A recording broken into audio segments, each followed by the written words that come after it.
the Browns hired a quarterback coach. They really promoted someone to quarterback coach. Bill Musgrave will be the quarterback coach in 2025. He was an offensive assistant / analyst, a senior advisor last season, but was on the staff. They hadn't had a traditional bona fide, this is your only kind of job quarterback coach in the last few seasons. So now leave that picture up there, please, Steve, for a second. Put that picture back up. Now, I'll say this. I agree with what people are saying, that this guy looks like he should be sitting with Mike Polk's family getting drunk at a Browns game. It's the worst picture you could have put up. I mean, my God, look at that. That does not look like a football coach. That looks like the drunk guy throwing bottles at people on the field. You'd see him at tailgate party. Yeah, right. But I like this, and it's just another – it may not mean anything in the grand scheme of things, guys, but it's another thing that the Browns are doing this offseason that leads me to believe that, that Kevin's making more decisions here, and they're acting more like a legitimate franchise. I think having a quarterback coach is very important, and I like that they've done it. Listen, he figured out the hard way. Listen, he was flying by the seat of his pants last year. All these random he was hiring people like it didn't even matter who was on the sideline.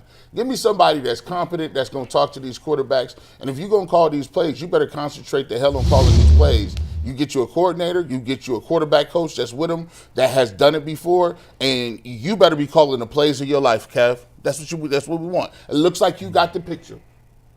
I look at it like this. I mean, the quarterback coach, okay, that's fine, and we all know that Kevin's probably going to be in that room more times than not, because everybody knows he's got a lot riding on this season. So to me, it really didn't matter who the quarterback coach was. I still feel like Kevin and Tommy Rees is probably going to be the guys that's doing the most communicating. I guess when you look at it in the grand scheme of things, you got a guy who's seen it both ways. You know, he's been here for 2 seasons, so that means he's seen Kevin Stefanski's offense, and then he's seen Ken Dorsey's offense. So maybe he can look at the two and be like, all right, this was some good things that happened out of that. I can take that and utilize it here. I just feel like he got 2 different views that he can use to ultimately put together one good thing to give to somebody. At the end of the day, it's all about the communication. If they decide to draft a quarterback at 2, it falls a lot on him too. Like, you got to get this guy ready to play, and you got to make sure that everything, the communication from Kevin to Tommy to him, is all on the same page. So it doesn't matter who it was, as long as he's a good communicator. Yeah, I like the fact that this guy has coached quarterbacks before in the league. He has coached college quarterbacks, which means he's probably going to be coaching a college quarterback again as a rookie, who he would be able to relate to. And I mean, the guy played quarterback at a high level. You know, played in college and played in the pros. I don't think he was a great pro, but I mean, he was in the league and has got a lot of experience. I agree with you that it's nice to have a coach to actually coach the quarterbacks, and they do have a little setup of hierarchy here that I think is nice. Yeah. It doesn't mean they're going to win. It doesn't mean anything.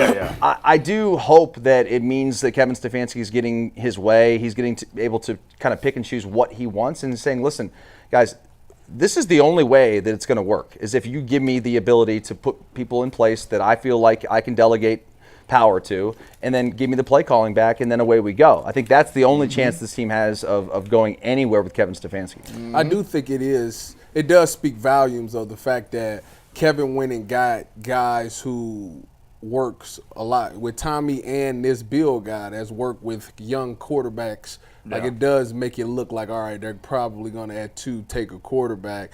And I think that he's like, these guys will communicate better with them. They probably watched him. Tommy Rees has been in college, so he still understands the terminology. He's been in the league for 2 years, so he understands how the terminology changes from college to the pros. Maybe that can relate to a young college quarterback coach that's getting to the pros, where it's like, all right, in college we called it this, but in the pros it's the same thing, but we call it that. So it's like, it's going to be easier for somebody, because Kevin's probably so far removed from college that he don't understand exactly what the college is teaching these kids, to where you got these 2 guys who's worked with college quarterbacks before, to where it's like, all right, yes, in college we called it this, but in the league under Kevin we're calling it this. It's the same concept, but we're calling it this. So it just kind of expedites the process to make them catch up to the NFL speed just a little bit sooner. And obviously I haven't been in locker rooms like you guys have, but I would just think that, yes, Kevin Stefanski is going to certainly work with the quarterback, and Tommy Rees is going to work with the quarterback.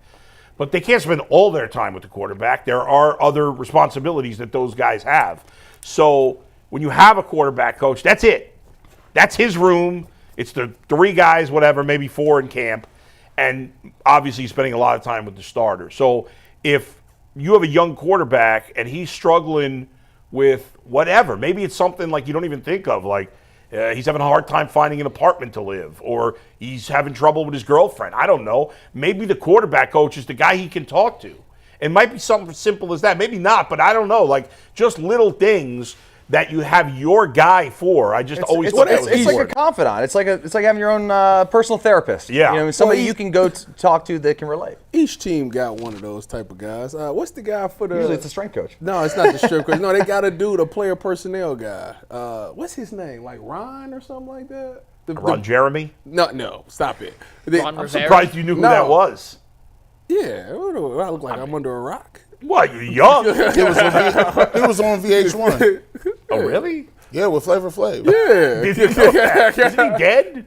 Who? Ron Jeremy. No. Is he? No, I don't think so. You talking about the I'll look it up. Dead or alive, Ron Jeremy. He's got to be dead. Ron don't Jeremy, think the so. porn I star. thought he got in trouble with the law recently. I actually don't know if I could.